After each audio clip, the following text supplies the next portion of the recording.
Hey everyone, this is a magnet rotor and it is ceramic. These magnets are very heavy, but I am showing you this because I want to show you how you can take a 16 magnet and turn it into a 24 magnet, and you're going to have two rows of pickup coils, one on the outer row and one on the inside. We're going to run some tests to show you that you don't get the same voltage, less magnets, but you utilize the space, so you really can create a lot of power from one single disc under this configuration. And so we're going to run a little small test, and we're going to take the readings, and there you have it. Now I've got a bunch of weights on this thing just because I don't want it to spin out of control. And there's my other magnet wheel on there, and there's my ceramic magnet, and here we go.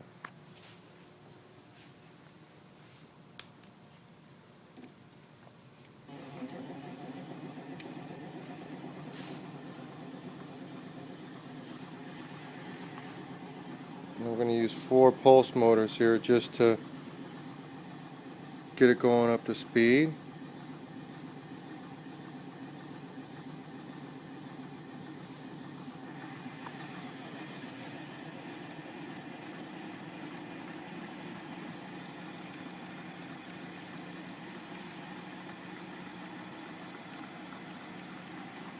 It has a lot of weight on it, but again, it's to simulate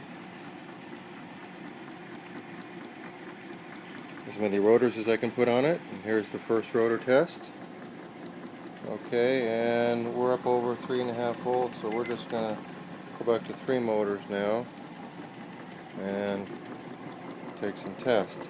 Now this is a single filer magnetic copper cable, and this reading here is almost 4 volts. Now the same winding, just with the trifilar, we're getting only 223 volts. Now this is neomagnets, 8 of them. This is 18 ceramic. Now on the thicker cable, this is the 20 gauge, we are getting 1.3, 1.4 volts. So you can see the thinner gauge is going to give you more voltage, just less amps. This I'm getting less voltage, more amp, and this pickup is showing around 2.5 volts. Anyway, what we're going to do now is we're going to lift this into the second area and going to take some readings. And we're going to come up on this voltmeter right here.